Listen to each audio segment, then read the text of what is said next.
MLA Krishna Reddy గారికి, వేదిక పైన ఉన్న వ్యవసాయ కమిషన్ చైర్మన్ కోదండరెడ్డి గారికి, కమిషన్ తోటి సభ్యులు భవానీ గారికి, వెంకన్న గారికి, ఈ కార్యక్రమాన్ని కోఆర్డినేట్ చేస్తున్న గోపాల్ రెడ్డి గారికి, కర్ణాకర్ రెడ్డి గారికి, వేదిక పైన ఏ చట్టం గురించి మనం మాట్లాడటానికి ఇక్కడ సమావేశమైనామో, ఏ చట్టం గురించి తెలుసుకోవడానికి వచ్చామో ఆ చట్టం ఫలితాలు రైతుకు దక్కాలంటే కీలకమైన యంత్రాంగం రెవెన్యూ డిపార్ట్మెంట్.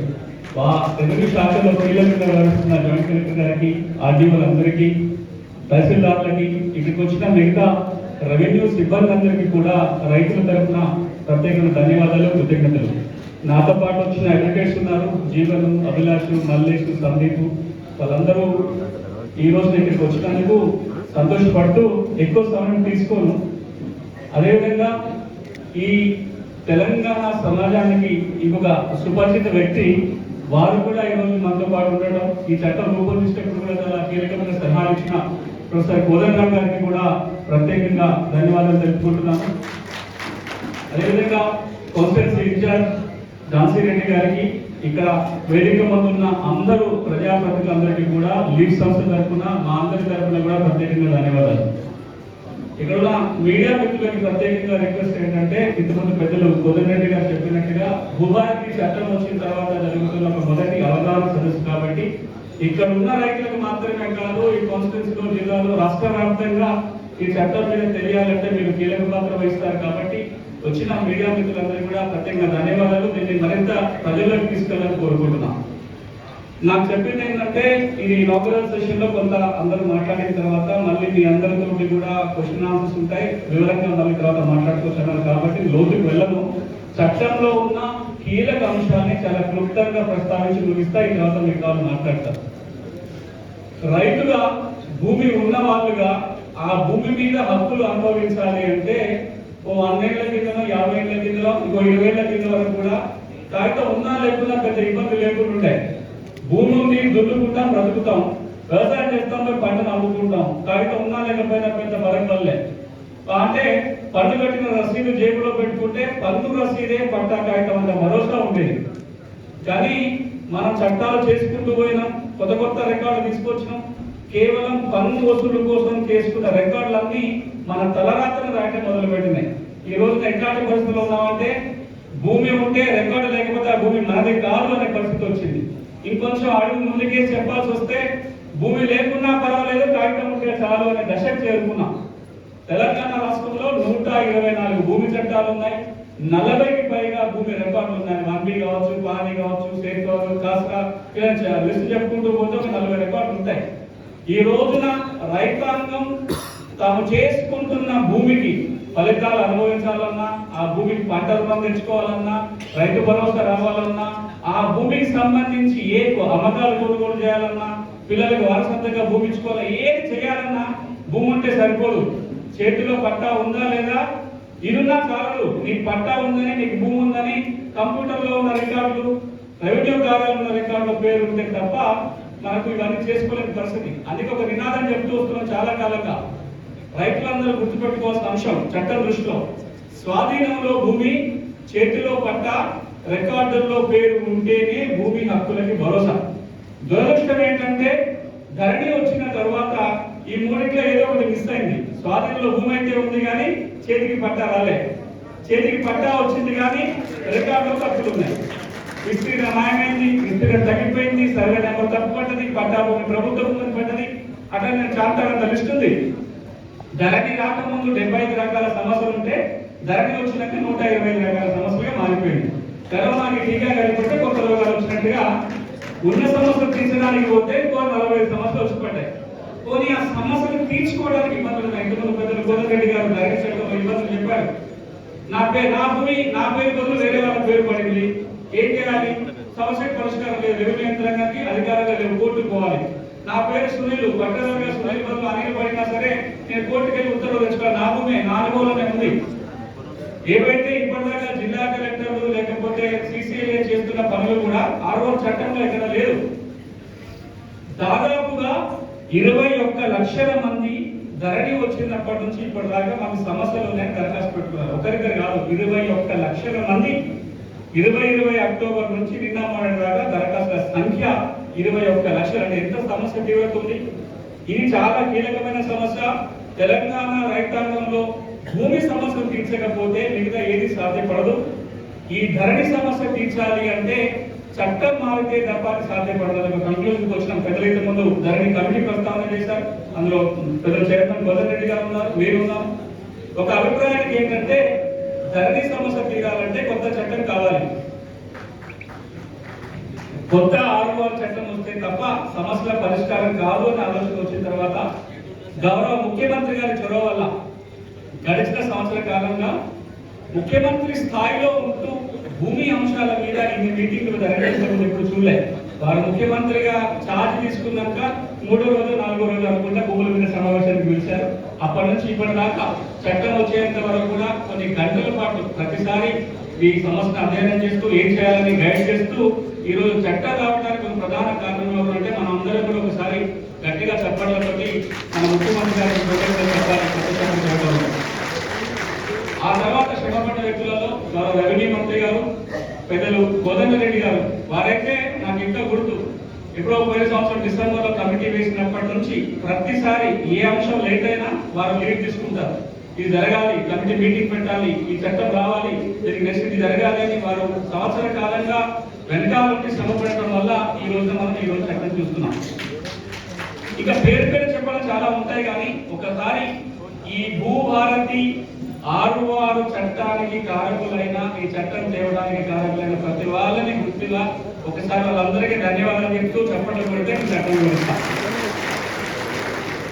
ఏముంది మరి చట్టంలో? ధరణి చట్టంలో లేని భూభారతి చట్టంలో ఏం రాబోతుంది, ఏం సమస్య పరిష్కరిస్తారు? ఇది అర్థం కావాలి అంటే అసలు 6 చట్టాలు ఎందుకు? 70 తర్వాతనే మొదలైంది మనకు. అంతకుముందు తోక పాస్ పుస్తకాలు ఉండేవి. తోక పుస్తకాలపై 2 పుస్తకాలు వచ్చినాయి. పట్టదారి పాస్ పుస్తకం, title deed, BPP, TD. Telangana వచ్చిన 2 పుస్తకాలు మాయమే, 1 పుస్తకం వచ్చింది. 1 పుస్తకం వచ్చి భద్రంగా జేబులో పెట్టుకుని అన్ని బాగుంటాయంటే పుస్తకాలు వచ్చినాయి కానీ భూములు మాయమవుతున్నాయి. భూములు ఉన్నాయి కానీ జేబులో పుస్తకాలు రావట్లా.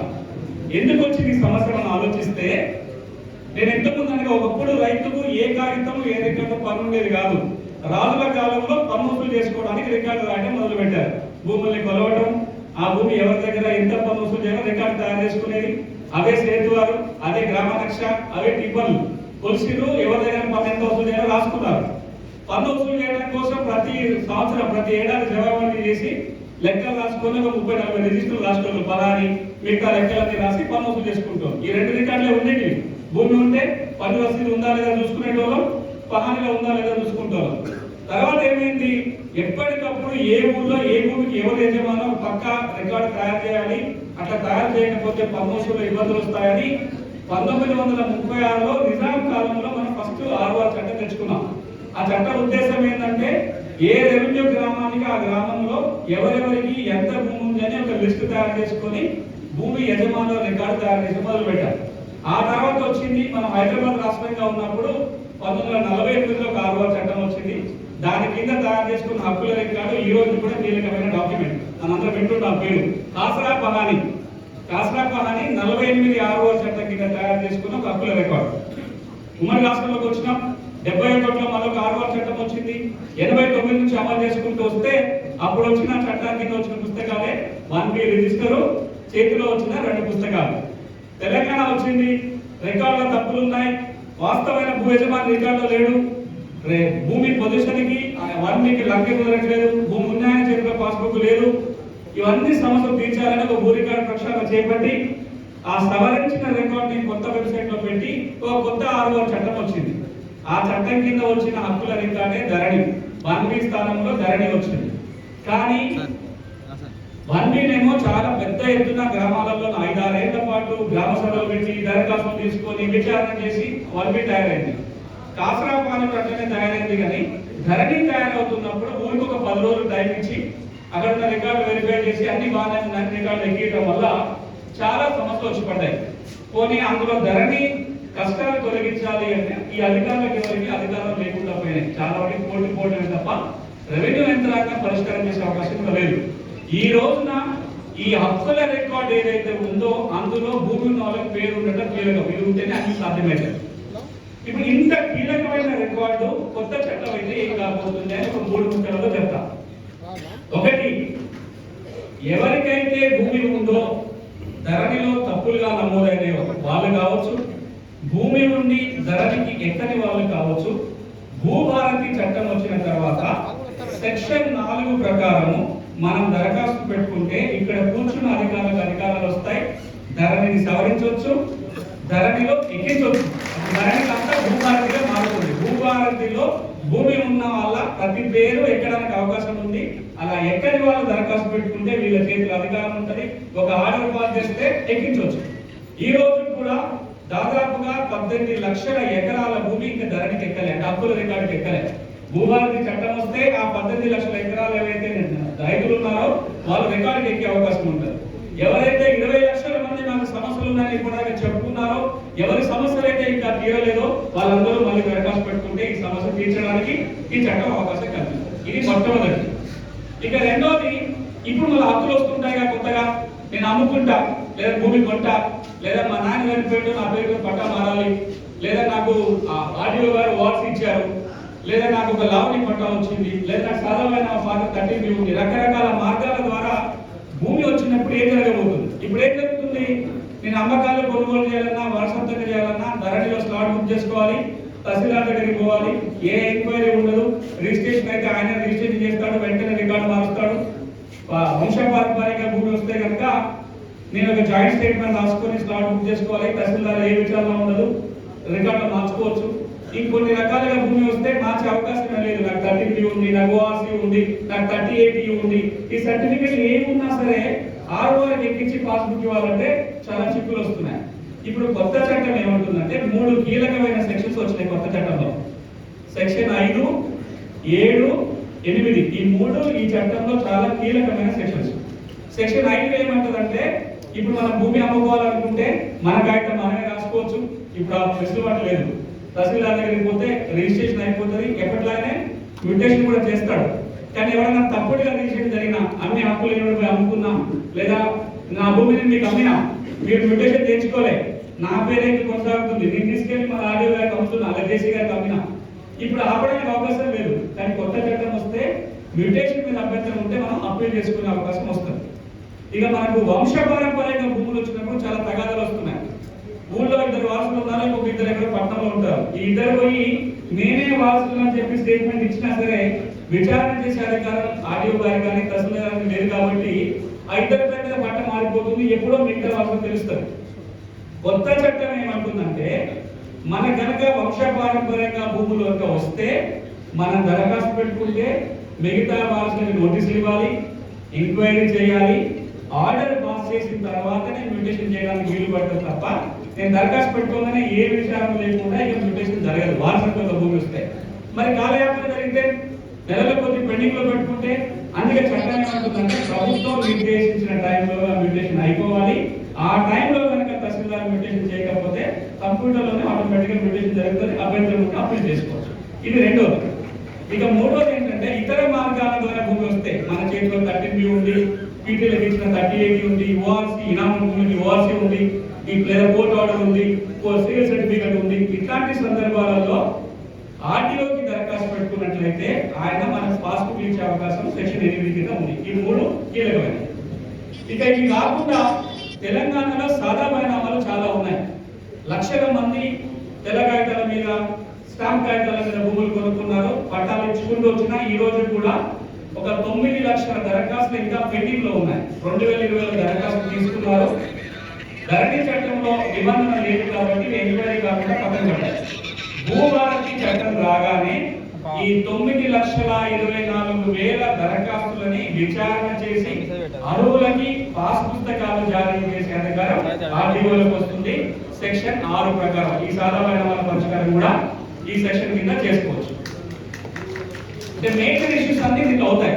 ఇది కాకుండా 2-3 కొత్త అంశాలు చట్టంలో వచ్చినాయి. ఒకటి, రికార్డుల్లో సమస్యలు ఉంటే కోర్టు మెట్టు ఎక్కాల్సిన పని లేదు. రికార్డు ఏ తప్పులున్నా సవరించే అధికారాలు ఆర్డీఓకి, అడిషనల్ కలెక్టర్ రెవెన్యూకి, లేదా కొత్తగా ఏర్పాటు చేయబోయే ట్రిబ్యునల్కి రాబోతున్నాయి. కోర్టుకు వెళ్లకుండా వీలైనంతగా డివిజన్ లెవెల్లో అంటే జిల్లా స్థాయిలోనే రికార్డు సమస్యలన్నీ పరిష్కారం చేసుకోవచ్చు భూభారతి చట్టం ద్వారా. ఇక మరొక కీలక అంశం, ఇప్పటిదాకా మనకు వ్యవసాయ భూములకు రికార్డే ఉంది. మన గ్రామ కట్టాలకు నివాస స్థలాలు ఆవాదిలో ఉన్న ఇంటి స్థలాలు ఏవైతే ఉన్నాయో గ్రామ పంచాయతీకి పన్ను కట్టే రసీదు ఉంటుంది తప్ప ఈ భూములకు రికార్డు లేదు. ఈ భూములకు రికార్డు లేకపోవడం వల్ల చాలా చిక్కులు వస్తున్నాయి.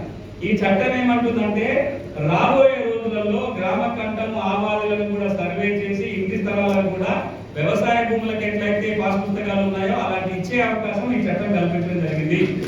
11,000 రెవెన్యూ గ్రామాలలో సర్వే జరిగి ఇట్లా రికార్డు రాబోతుంది. ఇంతకంటే ఇంకొక కీలకమైన అంశం ఈ చట్టంలో ఏంటంటే ఇప్పుడు మనందరికీ ఆధార్ కార్డు ఉంది. అందరికి దాదాపు అందరం ఆధార్ కార్డు తీసుకున్నాం. ఈ ఆధార్ నెంబర్ కంప్యూటర్లో కొడితే మనకు సంబంధించిన చాలా అంశాలు ఒక చోట చూడవచ్చు. ప్రభుత్వ అధికారులు ఆధార్ నెంబర్ కొడితే మనకు బ్యాంకులో లోన్ ఉందా, మన ఎడ్యుకేషన్ క్వాలిఫికేషన్ ఏంటి, ఇన్కమ్ ట్యాక్స్ కడుతున్నామా, మొత్తం జాతకం బయటపడుతుంది. మరి ఇప్పుడు ఒక సర్వే నెంబర్ 4 నేను 22 పాలకుర్తిలో సర్వే నెంబర్ 4లో నేను 2 ఎకరాలు కొనాలనుకుంటున్నా. సర్వే నెంబర్ 4 అని కంప్యూటర్లో కొడితే దాని రికార్డ్ అంతా చెప్తుందా? కోర్టుల కేసు ఏమైనా ఉందని తెలుస్తుందా? లేకపోతే రెవెన్యూ దగ్గర పిటిషన్ ఉందని తెలుస్తుందా? పోనీ ఇది ఫారెస్ట్ ల్యాండా, పట్టా ల్యాండా, గవర్నమెంట్ ల్యాండా తెలుస్తుందా? చాలా గందరగోళం ఉంటుంది. అందుకే ప్రభుత్వం ఒక నిర్ణయం ఏం తీసుకుందంటే ప్రతి భూ కమతానికి ఒక ప్రత్యేకమైన నంబర్ ఇవ్వాలి, ఒక ఆధార్ నెంబర్ ఇవ్వాలి. ప్రతి యజమానికి పాస్బుక్ తో పాటు ఒక భూధార్ కార్డు కూడా జారీ చేయాలనే నిర్ణయం ప్రభుత్వం తీసుకుంది. రాబోయే రోజులలో ప్రతి కమతానికి ఒక ప్రత్యేకమైన నంబరు, ప్రతి రైతుకు ఒక ఆధార్ కార్డు లాగా భూధార్ కార్డు రాబోతుంది. ఇది వస్తే కనుక మనం చాలా సమస్యలు తొలగిపోతాయి. చివరిగా ఒకటే మాట చెప్పి ముగిస్తాయి. చట్టానంతా విడుదల చేయకుండా టైం పడుతుంది, కానీ కీలకమైన అంశాలు ప్రస్తావన చేస్తా. ఇంకా తర్వాత టైం ఉంటే మనం లోకి వెళ్దాం. ఒకటి మనం గుర్తు పెట్టుకోవాలి, ఈ ఆర్ఓఆర్ చట్టం అనేది అప్పుడు పాత చట్టమైనా కొత్త చట్టమైనా, అప్పటి కాస్రా అయినా, మొన్నటి 1B అయినా, ఈ రోజు ధరణి అయినా, రేపటి భూభారతి అయినా, ఎవరికి భూమి మీద హక్కులు ఉంటే వాళ్ళ హక్కులను రికార్డు మాత్రమే చేస్తుంది. ఇది హక్కులు ఇచ్చే చట్టం కాదు కదా. హక్కులు ఇచ్చే చట్టం అంటే వేరే చట్టాలు ఉంటాయి. కానీ మనం ఉన్న హక్కుని గుర్తించాలి. హక్కులని గుర్తించడంలో పొరపాటు జరిగినా, హక్కులు లేని వాళ్ళ పేరు రికార్డు అయినా రైతు తిప్పలు పడకూడదు. ఆ రికార్డుని సవరించే బాధ్యత ప్రభుత్వమే తీసుకోవాలి. ఈ 6 కొత్త చట్టము ఆ బాధ్యత ప్రభుత్వమే తీసుకుంటూనే వస్తుంది. సో మనం ఇబ్బంది పడాల్సిన పర్లేదు. రాబోయే రోజులలో మీరు దరఖాస్తు పెట్టుకుంటే మాత్రమే కాదు, ప్రభుత్వ అధికారులే గ్రామాలకు వస్తారు, జమాబద్ది నిర్వహించాలి, రెవెన్యూ కోర్టు నిర్వహించాలి. ప్రభుత్వమే తనంతట తానుగా భూ సమస్యలు గుర్తించి పరిష్కారం చేసే అవకాశాలు ఉన్నాయి. కాబట్టి ఈ చట్టాన్ని అందరూ వాడుకోవాలి. చట్టం ఎప్పుడు ఉపయోగపడుతుంది అంటే ముందు మనం తెలుసుకోవాలి, చట్టాన్ని వాడుకోవాలి. చట్టం అనేది ప్రవహించే కాలువ లాంటిది. నీళ్లు మన పొలానికి రావాలంటే మనం ఏదో చేయాలి, పైపన్న వేసుకోవాలి. మనకన్నా కాలువ దూరుకుంటే మన పొలానికి నీళ్లు వాడతాయి. సార్ ఆ నుంచి కాలువ పోతుంది, నీళ్లు నా పొలానికి రావట్లేదంటే ఎట్లా వస్తాయి? చట్టం వచ్చింది. ఈ చట్టాన్ని మనం ఎప్పుడైతే వాడుకోవడం మొదలు పెడతామో మన సమస్య తీరుతుంది. చట్టం వాడుకోవాలంటే ముందు చట్టం తెలవాలి. ఈ రోజున ఇక్కడ గౌరవ ఎమ్మెల్యే గారు కావచ్చు, ఈ సంస్థ నుంచి కావచ్చు, చట్టాన్ని మీకు చెప్పే ప్రయత్నం చేస్తుంది. ఇది సద్వినియోగపరచుకోండి, మీరు తెలుసుకోండి. మీరు వెళ్ళి ఒక 10 మంది రైతులకు చెప్పండి. ఈ చట్టాన్ని వినియోగించుకుంటే చిక్కులు బయటపడతాం. భూమి ఉండి కూడా రికార్డులో పేరు లేకపోతే ప్రతి ఏటా రైతు జరిగే నష్టం 1 లక్ష రూపాయలు కోల్పోతున్నాం. రుణం రాకపోవడం మిగతా లెక్క 1 లక్ష రూపాయలు అవుతుంది. భూమి మందే, రికార్డు తప్పుంది, 1 లక్ష రూపాయలు పోతున్నాయి. ఈ రికార్డు సరిగ్గా లేకపోవడం వల్లనే కోర్టు కేసులు పెరుగుతున్నాయి, నేరాల సంఖ్య పెరుగుతుంది, ప్రభుత్వానికి ఆర్థికంగా ఇబ్బంది అవుతుంది. ఇవన్నీ తీరాలి అంటే 6 చట్టం సమగ్రంగా అమలు జరగాలి.